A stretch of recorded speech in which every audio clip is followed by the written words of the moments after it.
Harga kopi rencengan yang ada di toko kita itu kapal api kita udah jual 12.000. Ini harga rencengan ya. Untuk ABC susu udah 11.500, gudai merah udah 11.500, gudai press kita udah jual 19.000, gudai cappuccino sudah jual 17.000.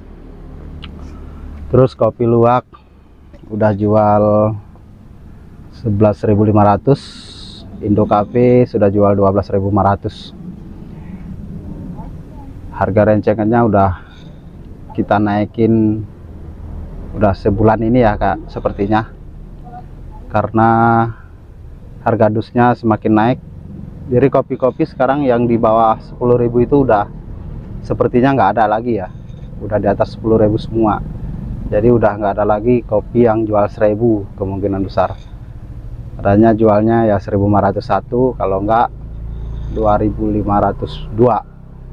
Assalamualaikum warahmatullahi wabarakatuh. Kembali lagi sama saya Mursal, ada di channel Mursal Sembako.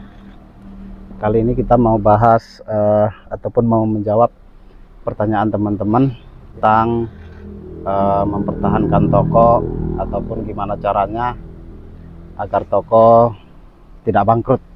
Itu kalau dari pengalaman saya ya, untuk agar toko tidak bangkrut, yang pertama hindari memberi utang ataupun jangan terlalu memberi hutang kepada pelanggan teman-teman, dan hindari juga membeli barang yang istilahnya nggak bisa kita jual sama sekali. Ada barang-barang tertentu yang memang penawaran dari sales atau dari trader menggiurkan gitu, atau barangnya ada hadiahnya gitu, lalu kita membelinya sementara barang itu tidak laku di pasaran atau kita sendiri pun tidak bisa menjualnya. Itu membuat modal kita mati di situ. Dan masalah utang tadi itu pengaruhnya sangat besar ya kalau utang. Makanya di sini saya tulisin mohon maaf tidak melayani hutang di toko ini.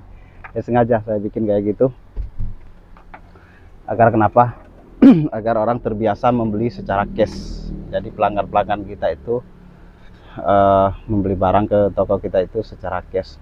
Karena kenapa? Saya punya pengalaman waktu di pasar. Saya waktu itu sudah sekitar 5 tahun mungkin ya jualan di pasar, sebelum ada perombakan pasar terus kita harus pindah ke sini.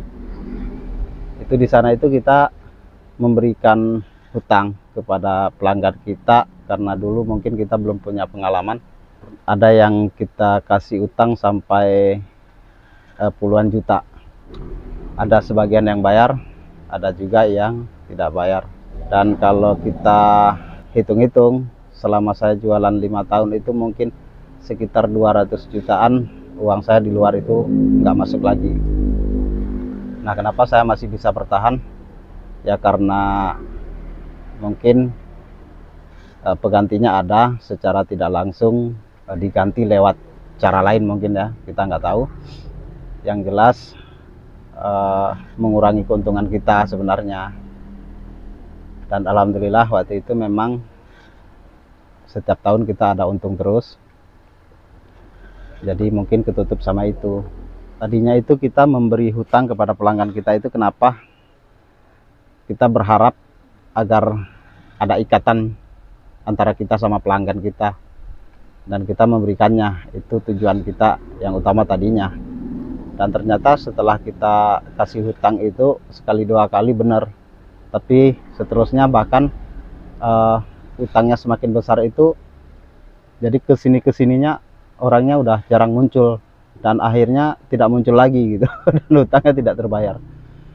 Itulah pengaruh besarnya. Terus dengan utang itu kita juga toko kita sendiri itu bisa membuat macet ya. Ya kalau kita tidak punya modal tambahan ataupun omset kita kecil, kita terlalu memberikan hutang seperti itu, putaran di toko kita itu bisa berkurang. Kenapa gitu? Karena barang kita habis, giliran kita mau belanja lagi ataupun mau bayar sales, si yang ngutang ke kita itu belum nyetor. Jadi kita mau nggak mau kan harus punya barang ya. Jadi kalau kita nggak bisa nyetor sales, intinya kita kan nggak bisa ngambil lagi ke salesnya, nggak bisa order kan, harus lunas dulu faktur lamanya baru kita bisa order lagi ataupun meminta barang lain lagi.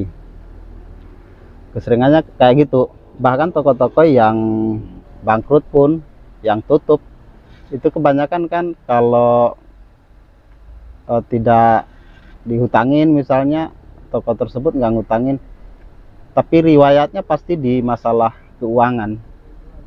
Contoh misalnya yang anak buahnya tidak benar dan dipakai secara pribadi, kan ada juga. Giliran mau nutup sales, uangnya udah nggak ada, udah kepake sama dia. Ada juga yang karyawan kayak gitu, ada yang nggak benar. Terus yang ngutang juga kan kayak gitu juga. Nah, kebanyakan itu masalahnya di perputaran toko. Apa? Toko naon? Super 5, GP 5. Super 5, GP 5. Samsu 3. GP 5, Samsu 3, Surya 16, 3. terus Surya 12-nya 3. Surya 12 3. Udah. Itu kapal api 2. Ruak 1.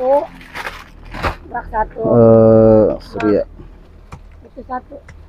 12 3, Samsu 12-nya 3, GP 5, Surya 16 Oh, 3, yang kopi atau siji? Supernya siji naon? Siji wiji bisa gitu. No merah Oh, coba ya izin. 5.500. Eta mau jemput ya kayang lah. L651 piece. Apalagi? Dua. Itulah kenapa di toko saya itu sudah tidak memberikan utang lagi sama sekali untuk saat ini. Terus lagi masalah lainnya dari manajemen ya, atau dalam mengelola keuangan, artinya ada uang yang dipakai buat pribadi gitu, jadi modalnya keambil buat pribadi, jadi terlalu fokus untuk menabung. Seharusnya jangan ditabung dulu. Kalau kita sistem di dagang itu nabung uang itu ya di barang gitu, karena kalau nabung uang tetap segitu-segitu aja. Kalau kita nabung uang di barang itu bisa jadi berlebih karena ada untungnya gitu, bisa kita pergunakan untuk membeli barang-barang yang mau naik. Artinya kalau minggu ini masih dapat 50.000, bisa jadi minggu depannya naik dan kita beli minggu ini, nanti jual minggu depannya mungkin di harga 60 gitu kan, lumayan udah dapat 10.000 karena kita ngikutin harga baru kan gitu. Memakai uang pribadi seperti membeli mobil, membeli rumah, ya artinya modalnya kepake dan barang di toko semakin berkurang gitu. Dan itu membuat toko kita semakin macet.